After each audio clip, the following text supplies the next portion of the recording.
My teenage daughter pretended to be 20 online, so she could build a serious relationship with a 23-year-old man by catfishing him. This generation is completely whack. I remember being 14 and still having braces and wearing ugly blue eyeshadow to school every day. But this was before social media, so all of my friends were just as ugly as me. But on my daughter's 15th birthday, we went out to Chili's, and what she wore was shocking. Not because it was anything crazy revealing. It was just a corset top and some cargo pants. But it made me realize the pressure she had to grow up faster. She even did her makeup, and I swear my baby Annalise looked 23 years old. And as we sat down, the waiter began to flirt with her. I wasn't really paying attention because I figured she'd turn him down or just act really shy. But in the corner of my eye, I saw her batting her eyes and looking up at him with a single finger twirling her hair. Motherly rage flooded my system. I literally saw the bulge in his pants. Hey, do you guys have a birthday candle with the number 15? Because that's how old my daughter is turning today. Luckily, the guy went super red and started stammering. So I knew that he had simply been blindsided, and we even got switched to a new waiter. As for my daughter, I didn't want to ruin her birthday. So I let her change the topic and we just talked about something else. But when she woke up the next day, I asked her what the F she thought she was doing. That she could wear what she wanted, but there was no way I'd ever let her date anyone over the age of 17. She did that teenage angst thing where they pinch the bridge of their nose and roll their eyes,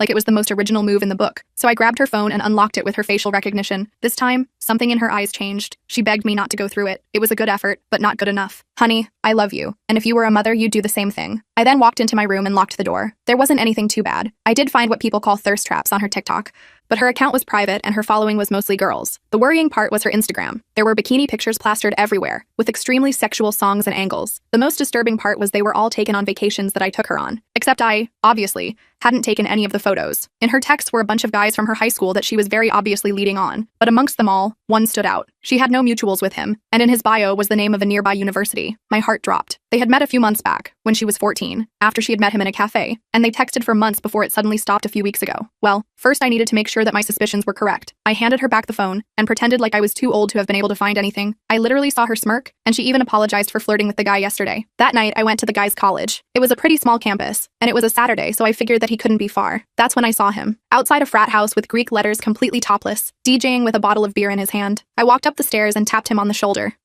Excuse me, do you go here? And I guess he thought I was some undercover cop, because he immediately lifted up his hands and showed me his ID. He was 23 years old. My stomach twisted. I slapped him across the face, and because his friends were too scared to do anything, they let me drag him down the stairs by the ear like a dog without intervening. I took advantage of the shock and alcohol that was still in his system and grabbed the beer bottle, ready to knock it across his head. Yo man, what are you doing? I don't want any trouble. So you don't want any trouble, but you're cool with dating a 15-year-old girl? I saw confusion sweep across his R-worded frat boy face, one that you can't fake. Annalise? I asked. Huh? She's 20, and hot as heck. I slapped him again. Yo man, what the F? He shouted, before whipping out his big black iPhone as evidence. I read their texts. Right there, plain as day, she had told him she was a 20-year-old girl, and the second I confirmed that it was my teenage daughter, he blocked her. I drove home that night seeing red. My baby girl wanted to act as jailbait like it's cute, then she had another thing coming. This time, I didn't wait until the next day. I simply shook her awake. Mom, what? So I just met Pedro. Her eyes were immediately filled with fear, but instead of trying to defend herself, or yelling at me for being a spy, she burst into tears and wrapped her arms around me. Even through the anger, I instinctively stroked her hair. First, sat down in the bed beside her and decided that even she deserves to be listened to. But what she said next just angered me even more. Mom, I met up with him, but he didn't show up. And his friend, she was then interrupted by bursting into tears again. I thought he was a good person, Mom. I'm sorry. It didn't take long to piece together what she was saying. Someone had stolen my daughter's innocence and I was going to make them pay. I circled the university pool area the following evening, keeping a safe distance while recording the friend,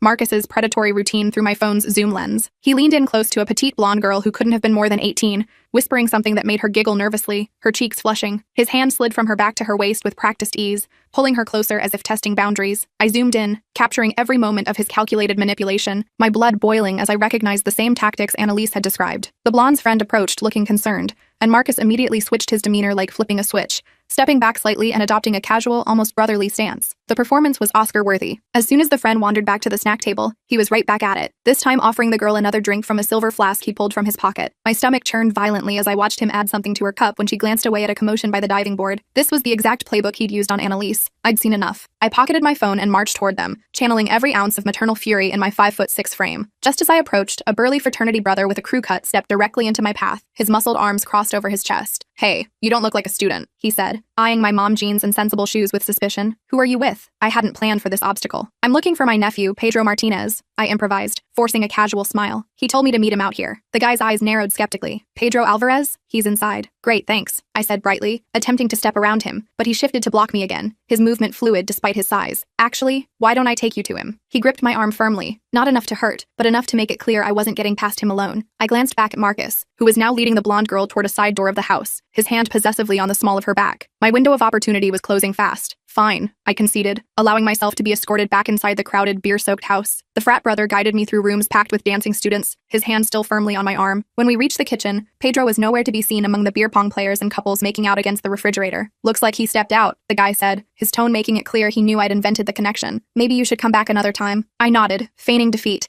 and headed for the front door, the bass-heavy music thumping in my chest. Once outside, I circled around to the side of the house where I'd seen Marcus taking the girl. There was a separate entrance there, likely to a basement or private room. I tried the door handle. Locked. Cursing under my breath, I peered through a small window smudged with fingerprints. The basement was dimly lit with colored LED strips, but I could make out a seating area with several people lounging on mismatched couches. No sign of Marcus or the blonde. I needed a new approach. I couldn't just break in, and I couldn't risk getting thrown out before gathering more evidence. I returned to my car and called Annalise, my heart racing. Mom? She answered immediately, her voice tight with worry. Are you okay? I'm fine, I assured her, watching the frat house for any sign of Marcus. But I need more information about him. Did he ever mention where he lives? Is it in the fraternity house or somewhere else? He said something about having an apartment off campus, she replied after a moment's hesitation. He bragged about how his dad pays for it so he doesn't have to live with the peasants in the frat house. Did he say where? Anything about the building or the street? I pressed, already starting my car. Cedar Street, she said with surprising confidence. I remember because that's where he took me. It was a blue building with a coffee shop on the first floor. Apartment 3B. You're absolutely sure? Positive. Mom, what are you going to do? Her voice trembled slightly. I hesitated, not wanting to worry her more. I'm just gathering information right now. I'll be home soon. Promise me you won't do anything crazy, she pleaded, suddenly sounding much younger than 15. I promise I'll be careful, I said, carefully avoiding a direct answer. Lock the doors and don't let anyone in. I love you. I hung up and pulled up a map on my phone. Cedar Street was only a few blocks from campus. I drove there slowly, scanning the buildings until I spotted a 3-story blue Victorian converted into apartments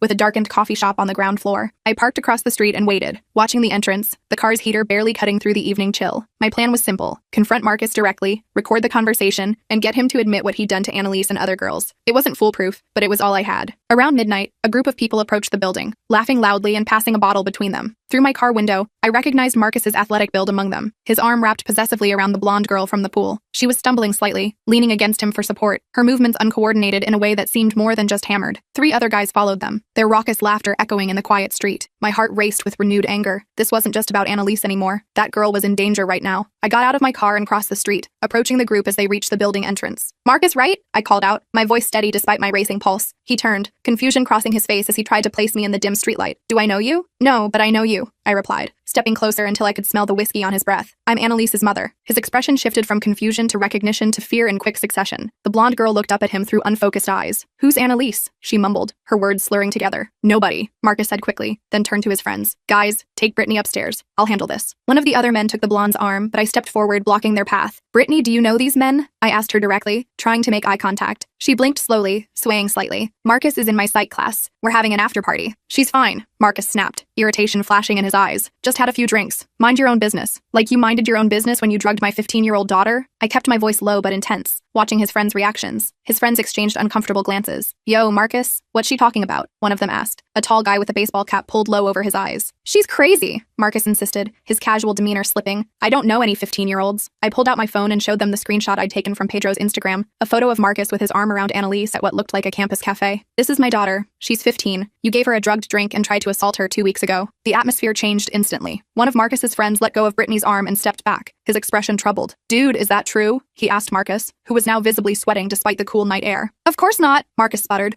running a hand through his gelled hair. She came on to me. She said she was in college. So you admit you know her? I pressed, seizing on his mistake. Marcus realized his error too late. His friends were now looking at him with undisguised suspicion, creating distance between themselves and him. I think Brittany should come with me, I said, reaching for the girl's hand. I can call her a cab or drive her home. No way, Marcus said, grabbing Brittany's arm possessively, his fingers digging into her skin. She's with me. Actually, one of his friends interjected, the tallest one with kind eyes. Maybe we should all call it a night. He turned to Brittany. Where do you live? We can get you an Uber. Marcus's face contorted with anger. What the hell, Jason? You're taking her side? I'm not taking sides, Jason replied calmly. But if what she's saying is true, it's bullshit, Marcus shouted, his voice echoing down the empty street. Brittany flinched at his outburst, seeming to sober up slightly. What's going on? She asked, looking around in confusion, her mascara smudged beneath her eyes. I addressed her directly, keeping my voice gentle. Brittany, I'm concerned that Marcus may have put something in your drink. It happened to my daughter, and I don't want it to happen to you. Her eyes widened. What? She's lying, Marcus insisted, but his voice lacked conviction. I saw him add something to your cup by the pool, I said. I have it on video. That was stretching the truth. My video wasn't clear enough to definitively show him drugging her drink, but the bluff worked. Brittany pulled away from Marcus, stumbling toward Jason. I want to go home, she said, her voice small and frightened. Marcus lunged forward suddenly, grabbing my phone from my hand. Give me that! Delete that video! I yanked back, but he was stronger. In the struggle, my phone fell to the concrete sidewalk with a sickening crack. Before I could retrieve it, Marcus stomped on it deliberately, shattering the screen under his expensive sneaker. You psycho! I shouted, pushing him back with both hands. He shoved me in return, harder than I expected, sending me sprawling onto the rough concrete. Pain shot through my wrist as I tried to break my fall. Marcus, what the hell?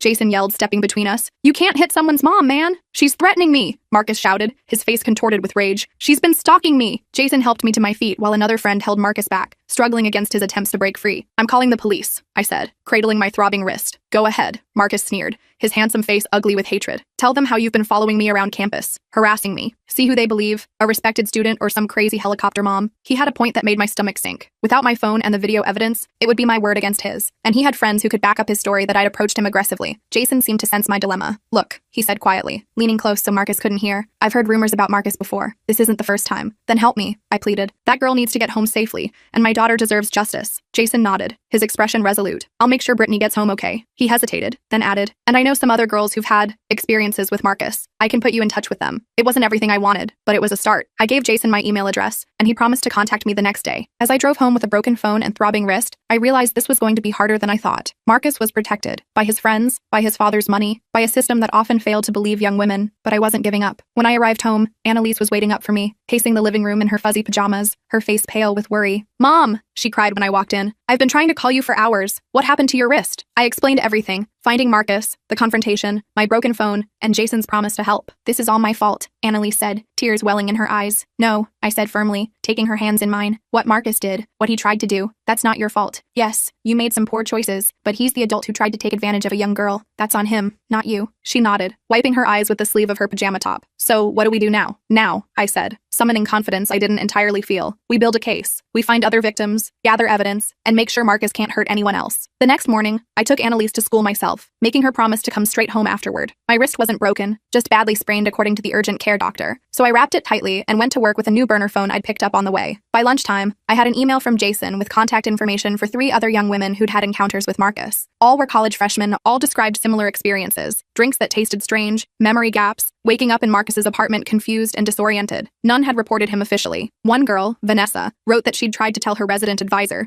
but was discouraged when she learned about Marcus's father's connections to the university board of trustees. Another, Talia, said she'd been too ashamed and blamed herself for drinking too much. I reached out to each of them, explaining who I was and why I was investigating Marcus. 2 responded almost immediately, agreeing to meet me that weekend at a coffee shop off campus. When I picked up Annalise from school that afternoon, she seemed different, quieter, more withdrawn, her usual animated chatter absent. Everything okay? I asked as we drove home through the autumn-tinged streets. She stared out the window, watching the scenery blur past. Everyone at school knows something happened. Not the details, but they know I'm not allowed on social media anymore and that you took my phone. They're all talking about me. My heart sank. I'm sorry, honey. Kids can be cruel. It's not just that, she said, turning to face me with alarm in her eyes. Chloe showed me messages from this college guy she's been talking to. Mom, I think it's Marcus. I nearly slammed on the brakes. What? How would he know Chloe? He DMs random girls on Instagram. That's how he found me too. She looked down at her hands. I didn't meet him at a cafe. I was too embarrassed to tell you the truth. He messaged me after I commented on one of Pedro's posts. She turned to me, her eyes filled with fear. What if he's targeting my friends to get back at me? This was escalating faster than I'd anticipated. Marcus wasn't just a predator. He was vindictive and calculating. Show me the messages, I said, pulling into our driveway. When we got home, Annalise used my laptop to log into Chloe's Instagram account. Apparently, the girls all shared passwords, something we'd need to discuss later. Sure enough, there were messages from a user named Marcus DJW Wright,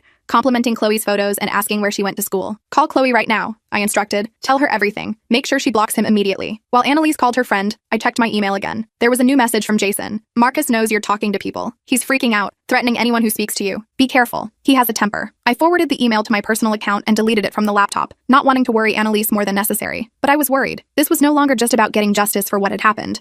It was about protecting Annalise and her friends from further harm. The next day, I met Vanessa and Talia at the coffee shop as planned. Both were barely older than Annalise, young women just starting their college experience, already traumatized by someone who should have been their peer. I never reported it because I was drinking underage, Vanessa explained, her hands wrapped tightly around her mug of chai latte, and I willingly went to his apartment. I thought no one would believe me. Same, Talia nodded, tucking a strand of dark hair behind her ear. Plus, everyone knows his dad is on the board of trustees. Marcus always brags about how he can get away with anything. Not anymore, I said firmly. Together, our stories are stronger. Would you be willing to make official statements if it came to that? They exchanged nervous glances. I don't know, Vanessa said, her voice barely above a whisper. What if he retaliates? He knows where I live. We're in the same dorm building. And what about our parents? Talia added. Mine would call me if they found out I was at a frat party. I understood their fears all too well. These were the same reasons so many young women never reported their assaults. The same reasons predators like Marcus continue to operate with impunity. What if we could prove a pattern? I suggested. If we find enough women willing to share their experiences, even anonymously at first, it would be harder to dismiss. They seemed unconvinced, but agreed to think about it and to put me in touch with others they knew who might have had similar experiences with Marcus. As I was leaving the coffee shop, my phone buzzed with a text from an unknown number. Back off or your daughter's private photos go public. You have 24 hours. My blood ran cold. The private photos could only be the ones Annalise had taken for Pedro, the ones stored in her hidden photo vault that I'd glimpsed on her phone. Somehow Marcus had accessed them. I called Annalise immediately. Mom? She answered, sounding groggy. She'd been napping after an emotionally exhausting few days. Annalise, did you ever send those photos from your hidden folder to Pedro or anyone else? What? No, she exclaimed, suddenly alert. I mean, I sent a couple to Pedro, but not the worst ones. Why? Which device did you use to take those photos? Your current phone or an older one? My old phone mostly, but they should have transferred when I got the new one. Why are you asking this? The pieces clicked into place. Where is your old phone now? I don't know. Probably in my desk drawer somewhere. I haven't used it since I got the new one for Christmas. Find it, now, and don't turn it on. I raced home, my mind spinning with possibilities. If Marcus had somehow gotten access to Annalise's old phone, or if Pedro had shared the photos she'd sent him, we were dealing with a whole new level of threat. When I arrived, Annalise was tearing apart her room looking for the old phone, clothes and books scattered across the floor. I can't find it, she said, panic evident in her voice.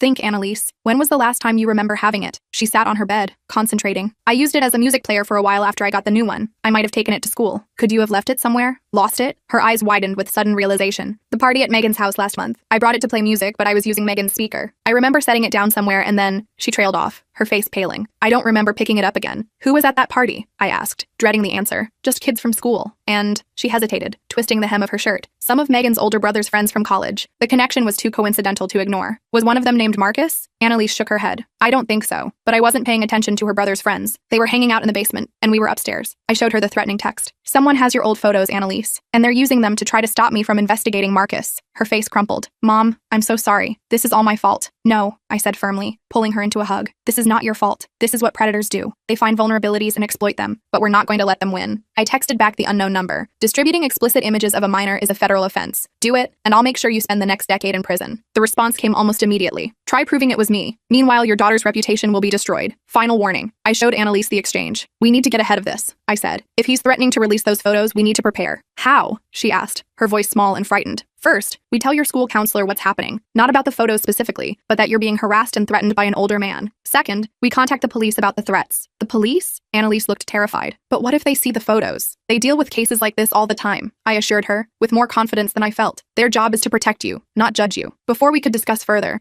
my phone received another text from the unknown number, this time with an image attached. I opened it cautiously. It was a screenshot of an Instagram direct message to one of Annalise's friends, with one of her private photos attached. The message hadn't been sent yet. It was poised, finger hovering over the send button in the screenshot. Last chance, the accompanying text read. Meet me tonight at 8 p.m. at the campus coffee shop. Come alone or the photos go out to everyone on your daughter's friend list. I showed Annalise the message, watching her face crumple in horror. Mom, you can't go, she pleaded, grabbing my arm. It's obviously a trap. She was right, of course. Meeting an angry, cornered predator alone at night was dangerous. But the alternative, having those photos distributed to Annalise's entire social circle, was unthinkable. I have to, I said, my mind already racing through possible scenarios. But I'm not going in blind. I called Jason, explaining the situation without mentioning the photos specifically. Marcus is threatening my daughter, I said. He wants me to meet him tonight at the campus coffee shop. Don't go, Jason warned, his voice tense. He's been drinking all day, talking crazy. Some of the guys are worried about him. I don't have a choice, I replied, hearing the determination in my own voice. But I could use some backup. Jason hesitated. I don't want to get involved directly, but I'll be nearby, and I'll call campus security if anything happens. It wasn't ideal, but it was better than nothing. Next, I called Vanessa and Talia,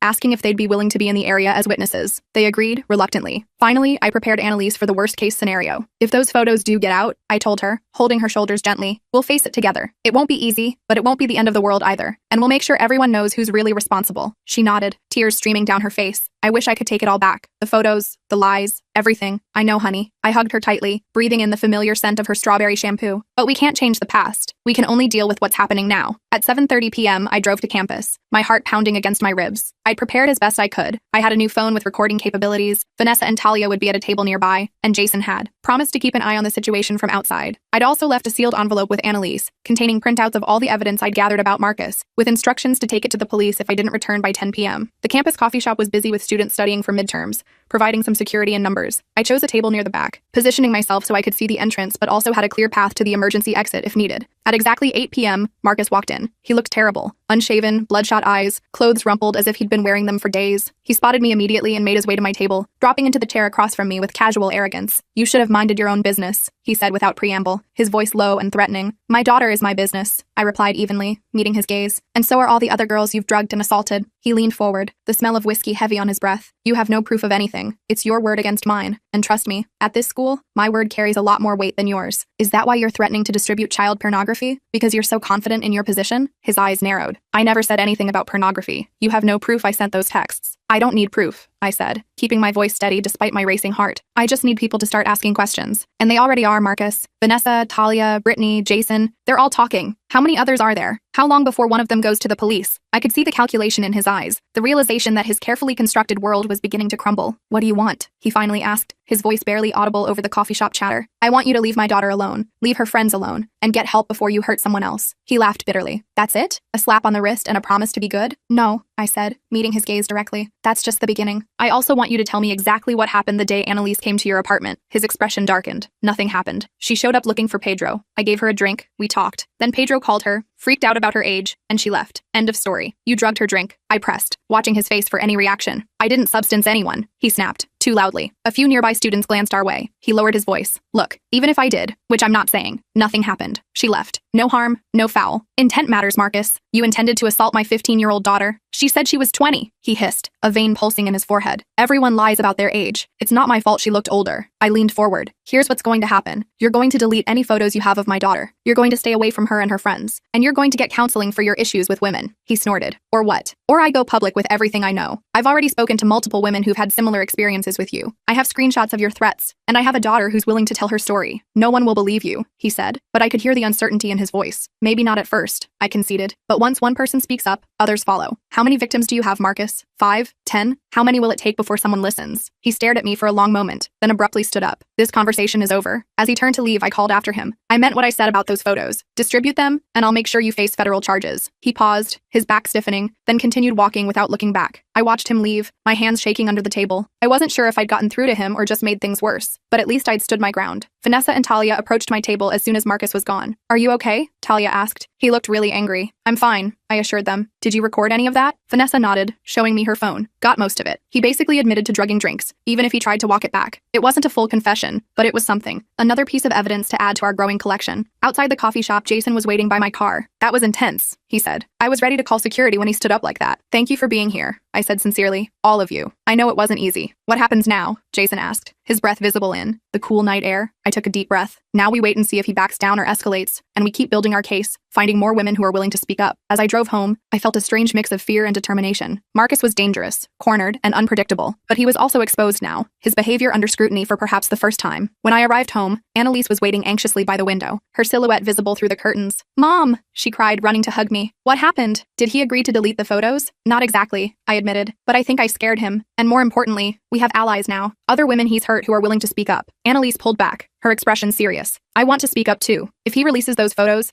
I don't want to hide in shame. I want everyone to know what he tried to do to me. I felt a surge of pride through my worry. My daughter was finding her strength, her voice. Are you sure? I asked. Once we go public, there's no going back. She nodded firmly. I'm sure. I don't want him to hurt anyone else. That night, as Annalise slept, I sat at my computer drafting an email to the university's Title IX coordinator, the dean of students, and the campus police. I attached statements from Vanessa and Talia, screenshots of Marcus's threatening texts, and a detailed account of what had happened to Annalise. Before I could send it, my phone buzzed with a text from Jason. Marcus just got arrested for DUI, crashed his car into a campus security vehicle. No one hurt, but he's in custody. It wasn't the justice we were seeking, but it was a start, and it bought us time to build our case properly. I closed my laptop and went to check on Annalise. She was sleeping peacefully for the first time in days, her face relaxed and young-looking without makeup. Tomorrow would bring new challenges, but for tonight at least, she was safe. And I was one step closer to making sure Marcus Wright never hurt another young woman again.